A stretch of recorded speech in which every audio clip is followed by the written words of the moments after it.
Pada tahun 2005, Suryanto et al. Mengatakan, dalam pemilihan dan penanaman jenis pohon dalam agroforestry dikenal istilah domestikasi pohon. Domestikasi pohon agroforestry adalah usaha percepatan dan evolusi yang dipengaruhi oleh manusia yang membawa jenis-jenis tertentu ditanam secara luas melalui kebutuhan petani atau proses arahan pasar.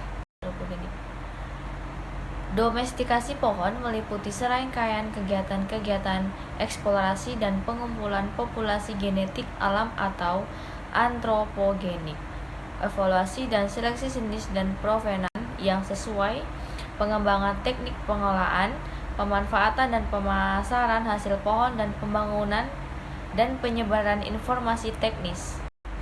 Dalam sistem agroforestry, pohon-pohonan yang memberikan penutup secara permanen. Dengan demikian dapat lebih banyak menggunakan energi matahari.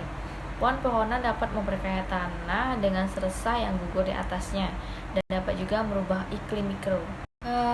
Keuntungan-keuntungan lainnya yang bisa didapat dengan penanaman pohon-pohonan, yang pertama memberikan diversifikasi hasil. Di samping buah dapat juga dimanfaatkan kayunya. Kedua, memberikan jaminan terhadap kegagalan hasil karena pohon-pohonan merupakan modal berdiri.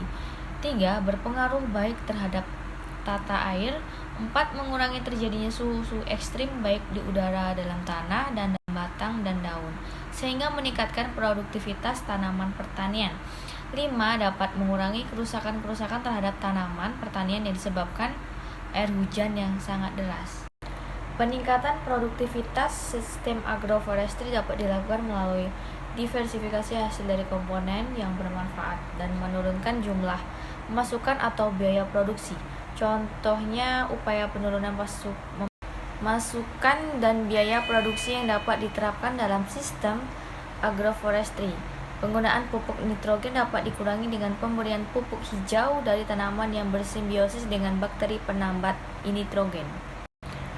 Kandungan nitrogen di udara sebanyak lebih kurang 78%. Tetapi nitrogen ini tidak dapat langsung dimanfaatkan oleh tanaman. Tanaman tertentu bersimbiosis dengan bakteri penambat nitrogen Rhizobium dan Frankia yang mampu mengikat nitrogen dari udara dan menyediakannya dari kebutuhan tanaman.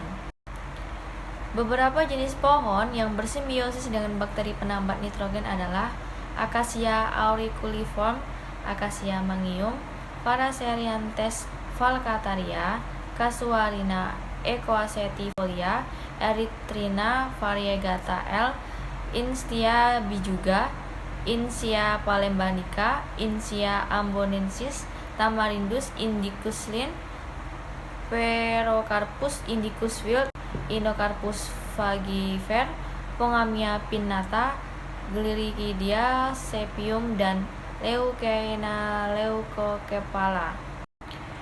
Di samping jenis yang bersimbiosis dengan bakteri penambat nitrogen, jenis-jenis lain seperti Artocarpus elasticus, Artocarpus interjes, Anthocephalus sinensis, Urophilium polynerum, Macaranga gigante, dan Macaranga winkleri adalah sumber-sumber nitrogen yang baik karena daunnya berkadar nitrogen yang tinggi. Jadi kadar kalsium yang tinggi didapat pada Artocarpus elasticus, Bridelia glauca, Cananga odorata, Cratoxylum sumatranum, Duabanga molucana, dan Symplochos fascisolata, sedangkan kadar magnesium yang tinggi didapat pada Cananga odorata, Macaranga gigantea, Macaranga winkleri, Saurania subcordata, dan Symplochos fascisolata. Jenis-jenis ini dapat digunakan untuk memperbaiki tanah rusak atau kritis.